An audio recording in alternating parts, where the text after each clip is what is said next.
Have you ever wondered why some people command respect the moment they enter a room, while others struggle for attention their entire lives? Why certain individuals seem to effortlessly navigate power dynamics, while others crumble under the slightest pressure? The answer lies not in what people say or how they present themselves, but in three subtle behavioral patterns that reveal everything about their inner strength or weakness.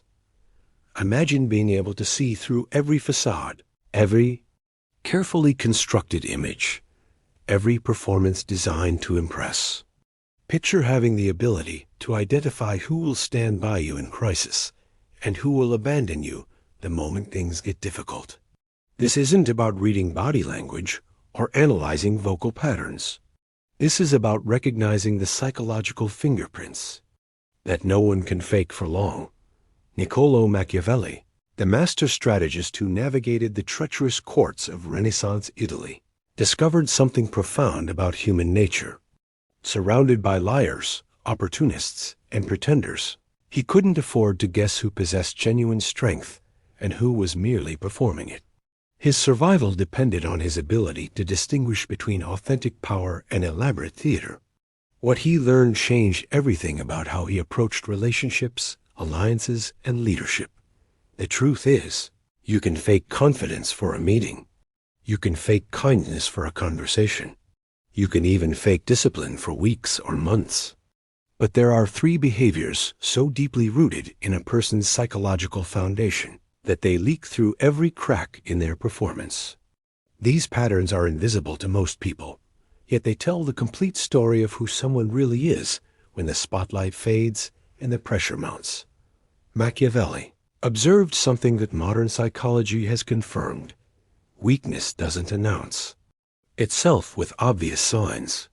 It doesn't wave red flags or send warning signals. Instead, it reveals itself through subtle, consistent patterns that most people dismiss as personality quirks or communication styles. But once you know what to look for, these patterns become as clear as neon signs in the darkness.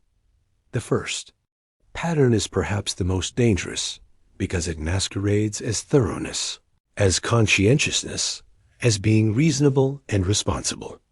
It's the pattern of overjustification, and it reveals something devastating about a person's relationship with their own decisions and authority.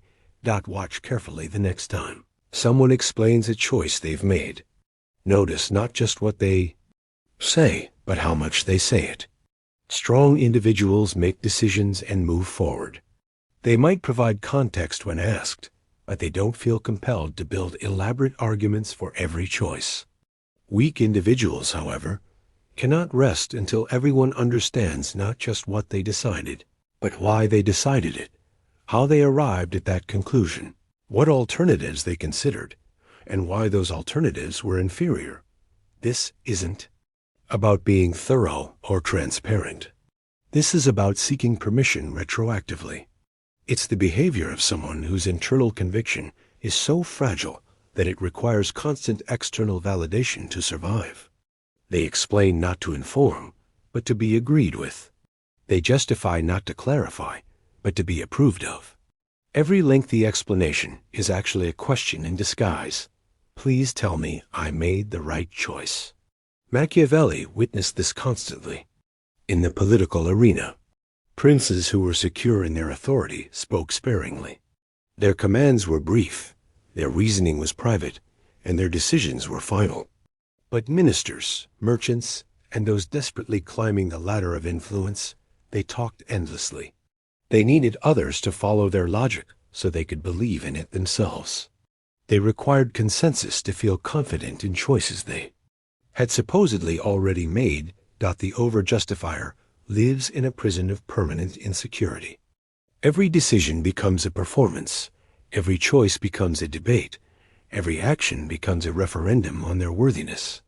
They cannot simply decide and act because their identity depends entirely on being understood, approved of, and validated by others. This is why they will never be trusted with real power, real responsibility, or real authority. Power requires the ability to make unpopular decisions and sleep soundly. It demands the strength to choose a path and walk it regardless of who cheers or who criticizes. But overjustification reveals something even more troubling.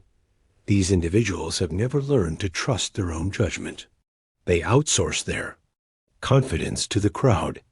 They need the world to agree with them before they can agree with themselves. This means that in moments of crisis, when quick decisions are essential and consensus is impossible, they will freeze. They will hesitate. They will crumble under the weight of their own uncertainty. The second pattern is far more sinister because it wears the mask of virtue. It's what Machiavelli called weaponized niceness, and it represents perhaps the most dangerous form of weakness because it's so difficult to identify and so socially rewarded. This isn't about genuine kindness, which stems from strength, security, and choice. This is about compulsive agreeableness that stems from fear, insecurity, and desperation. The weaponized nice person cannot bear tension, cannot tolerate conflict, and cannot risk disapproval. So they smile when they should frown, agree when they should object, and apologize when they should stand firm. Watch how they respond to disagreement. A genuinely kind person can maintain their warmth while holding their ground. They can disagree without becoming disagreeable. They can say no without breaking character. But the weaponized nice person crumbles the moment their niceness fails to achieve its desired effect. When their agreeableness doesn't earn them the acceptance they crave. When their compliance doesn't guarantee their safety. When their people-pleasing doesn't prevent rejection. They transform. The mask slips, and what emerges isn't the opposite of niceness. It's the truth that was always hiding beneath it. Bitterness, resentment, passive aggression, sarcasm, the explosive anger of someone who gave and gave and gave, not out of generosity, but out of desperation, and who now feels cheated that their investment didn't pay the expected dividends. Machiavelli understood that this kind of niceness was never about caring for others. It was about controlling others through emotional manipulation. The weaponized nice person operates from a simple but toxic equation. If I'm agreeable enough, accommodating enough, helpful enough, then I'll be safe enough. Their niceness is a shield, not a gift.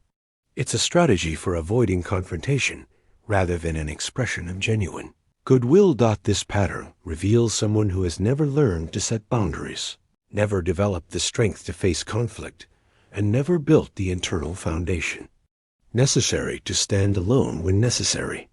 They need constant reassurance that they're liked, valued, and included. They cannot survive rejection, cannot handle criticism, and cannot function in environments where harmony isn't guaranteed. But here's what makes this pattern so dangerous. These individuals often rise to positions of authority precisely because they seem so agreeable, so cooperative, so easy to work with. Organizations promote them, teams welcome them, and groups embrace them. But when real leadership is required, when difficult decisions must be made, when someone needs to say no and mean it, they reveal their true nature. They collapse under pressure, make choices based on what will cause the least immediate discomfort, and ultimately betray the very people who trusted them with responsibility. The third pattern is the most visible once you know how to recognize it, and it's becoming more prevalent in our attention-driven culture. It's what Machiavelli identified as display addiction, and it represents the most desperate form of weakness because it's the most externally dependent. These individuals cannot exist without an audience. They cannot act without recognition. They cannot achieve without announcement. Every accomplishment must be broadcast. Every experience must be shared. Every moment must be performed for the invisible crowd that they believe determines their worth. They live in a constant state of documentation, always preparing their next post, their next story, their next opportunity to be seen and validated. But this isn't confidence or natural charisma. This is the panic response of someone who senses of self evaporates the moment the spotlight dims. They have no internal foundation, no private sense of worth, no ability to exist comfortably in anonymity. Their identity is entirely external, completely dependent on the reactions and responses of others. Machiavelli recognized that these individuals were the most dangerous allies and the most predictable enemies. They would do anything for attention, including lying, exaggerating, betraying confidences, and manufacturing drama. They had no loyalty beyond the momentary advantage it might provide in their endless quest for recognition. They could not be trusted with secrets, because secrets, by definition, cannot be displayed. They could not be relied upon in crisis, because crisis, by nature, often requires invisible work and private sacrifice. The display addict lives in constant fear of irrelevance. They equate invisibility with death, silence with failure, and privacy with punishment. This makes them incredibly easy to manipulate and impossibly difficult to trust. They will always choose the option that generates the most attention, regardless of whether it's the right choice, the ethical choice, or the beneficial choice. What makes all three patterns so revealing is that they represent different faces of the same core weakness: external validation dependency. The overjustifier needs intellectual approval. The weaponized nice person needs emotional approval. And the display addict needs social approval. None of them have learned to generate their own sense of worth, their own confidence, their own validation. But recognizing these patterns is only the beginning. The real question isn't just how to identify weakness in others, but how to ensure these same patterns aren't secretly controlling your own behavior. Because the most dangerous weakness is the one you can't see in yourself, the one that operates below your conscious awareness while sabotaging your effectiveness and undermining your authentic power. The journey from weakness to strength isn't about becoming heartless or manipulative. It's about developing the internal foundation that makes external validation unnecessary, the self-awareness that makes deception impossible, and the quiet confidence that makes performance pointless. It's about becoming someone who can stand alone in a room full of noise, speak truth in a world full of lies, and maintain their center when everyone around them is losing theirs. Asterisk. Now that you understand how to identify these three patterns of weakness, the question becomes, what do you do with this knowledge? Machiavelli didn't just observe weakness. He transformed it into leverage. He understood that once you can see the emotional fault lines in others, you possess something far more powerful than authority or wealth. You possess influence that operates invisibly and controlled. It feels like friendship. The master strategist recognized that weak individuals want to be led. They just don't want to feel controlled. This insight became the foundation of his approach to human psychology. Instead of fighting against these patterns or attempting to correct them, he learned to work with them, to provide exactly what these individuals craved in measured doses. That served his larger objectives. Consider the overjustifier, the person who cannot make a decision without building an elaborate case for it. Most people find this behavior exhausting and either ignore it or challenge it directly. Machiavelli took a different approach. He became the patient listener, the thoughtful audience, the rare person who actually seemed interested in their reasoning. He would nod thoughtfully, ask clarifying questions, and ultimately validate their logic with phrases like, "That makes perfect sense," or "I can see why you chose that path." This wasn't genuine interest or authentic agreement. It was strategic, emotional investment. The overjustifier, starved for someone who would actually engage with their endless explanations, became instantly attached to this source of intellectual validation. They began seeking Machiavelli's opinion before making decisions, sharing their thinking processes with him first, and gradually becoming dependent on his approval for their confidence. Without realizing it, they had handed him the keys to their decision-making process. He could now influence their choices not through commands or manipulation, but simply by adjusting the level of validation he provided. When he wanted them to move in a particular direction, he would show great interest in reasoning that supported that path. When he wanted to discourage certain choices, he would become distracted, less engaged, forcing them to question their logic until they arrived at conclusions more aligned with his objectives. The weaponized nice person required a different approach. These individuals were already programmed to please, already desperate to avoid conflict and maintain harmony. Machiavelli's strategy was to position himself as the calm, stable presence in their chaotic emotional world.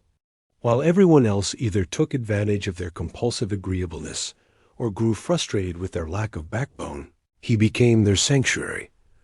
He would offer them what they craved most, unconditional acceptance that didn't require them to twist themselves into uncomfortable positions. He made them feel safe, chosen, and valued without demanding the exhausting performance of perfect agreeableness. In his presence, they could relax the constant vigilance required to monitor everyone else's emotional state and adjust accordingly.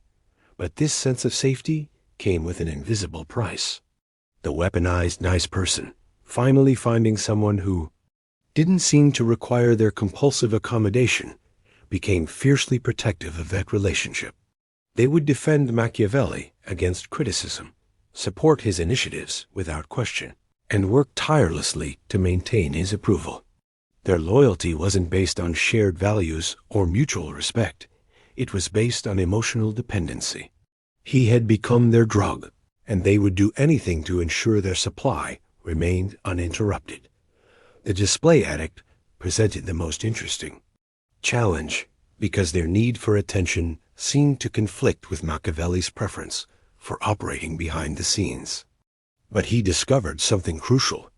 These individuals didn't actually need to be the star. They just needed to feel important enough to be seen. He could satisfy their craving for recognition without giving them real power by offering them the stage while he controlled the script. He would allow them to speak at meetings, take public credit for ideas that served his agenda, and wear the visible symbols of influence. Meanwhile, he remained in the background, the quiet advisor who shaped their talking points, the strategic mind who determined which ideas they would champion, the invisible hand that guided their performance. They got the applause they desperately needed, while he got the outcomes he actually wanted. This approach worked because it fed their addiction while containing its potential damage. The display addict felt important and recognized, so they remained loyal and cooperative. But their influence was carefully curated, and their platform was strategically limited. They could perform, but only the roles he had written for them. The brilliance of Machiavelli's approach was that none of these individuals felt manipulated. The overjustifier felt understood and intellectually validated. The weaponized nice person felt safe and genuinely cared for. The display addict felt important and properly recognized. They experienced his influence as positive, supportive, and mutually beneficial. They chose to follow him, chose to support him, chose to defend him because they believed these choices served their own interests. But Machiavelli understood something that his allies never realized. He had created their interests. By providing exactly what their weakness craved, he had shaped their perception of what they needed and where they could get it. He had become not just a leader they followed, but a source of psychological satisfaction they couldn't imagine living. Without doubt, this is the difference between crude manipulation and sophisticated influence. Manipulation fights against people's nature and eventually provokes resistance.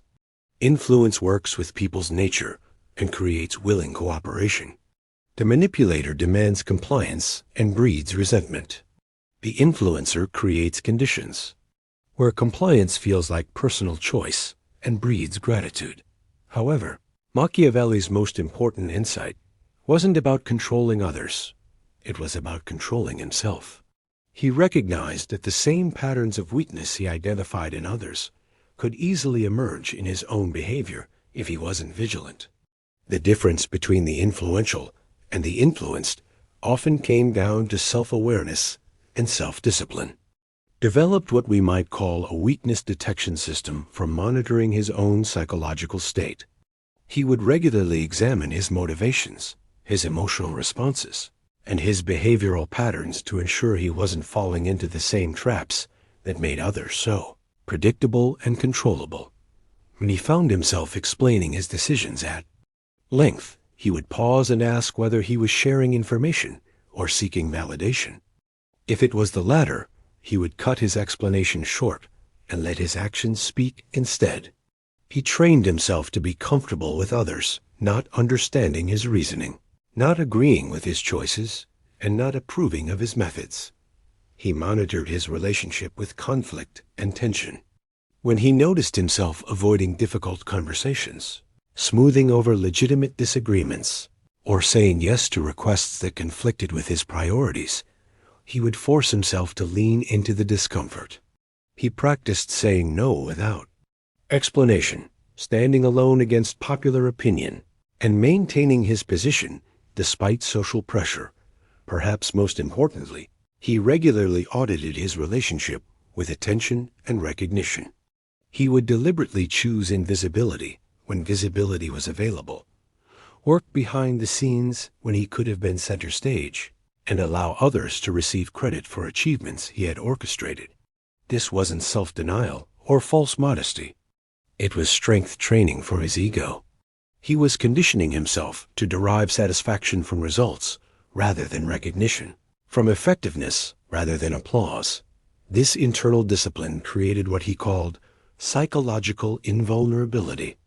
By eliminating his own patterns of weakness, he became immune to the very tactics he used so effectively on others. No one could control him through validation because he had learned to validate himself. No one could manipulate him through approval because he no longer needed others to approve of his choices. No one could influence him through attention because he had learned to value impact over visibility. But Machiavelli's self-mastery went deeper than just avoiding obvious weaknesses.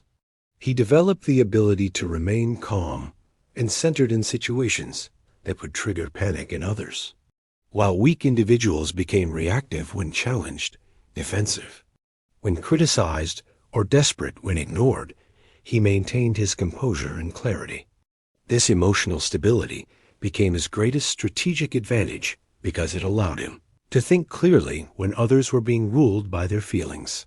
He practiced what he called strategic silence, the ability to remain quiet and observant when others felt compelled to fill empty space with words.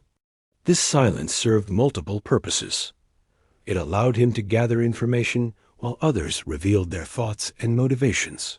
It created an aura of depth and wisdom that drew people to him, and it prevented him from saying things he might later regret or that might provide others with leverage against him not. The result of this internal work was the development of what we might call natural authority. This wasn't authority based on title, position, or external validation. It was authority based on competence, self-control, and psychological strength. People followed him not because they had to, but because they wanted to. They sought his guidance not because he demanded attention, but because his presence suggested wisdom. They trusted his judgment not because he insisted on being right, but because he demonstrated consistent sound thinking. This transformation from weakness to strength wasn't just about personal development. It was about survival and success in a world where the psychologically weak are consistently outmaneuvered by those who understand human nature more deeply. Machiavelli recognized that in any competitive environment, whether political, professional, or personal, the individuals who cannot control their own psychological patterns will inevitably be controlled by those who can. The ultimate lesson of Machiavelli's approach isn't about becoming manipulative or exploitative. It's about developing the self-awareness to recognize your own patterns of weakness, the discipline to transform those patterns into strengths, and the wisdom to navigate human relationships with both compassion and clarity. It's about becoming someone who influences rather than being influenced, who leads rather than being led, and who creates rather than merely reacting to the circumstances around them. In a world full of people seeking validation, craving approval, and performing for attention, the individual who has transcended these needs possesses a profound advantage. They can see clearly when others are blinded by their emotional needs. They can act decisively when others are paralyzed by their fear of disapproval. They can remain calm when others are consumed by their need to be right, liked, or noticed. This is the path from weakness to strength, from influence to being influenced, from reaction to creation. It begins with the recognition that the patterns that control others may also be controlling you, and it culminates in the development of an internal foundation so solid that external circumstances cannot shake it. This is how you become not just successful, but truly powerful in the most authentic sense of the word.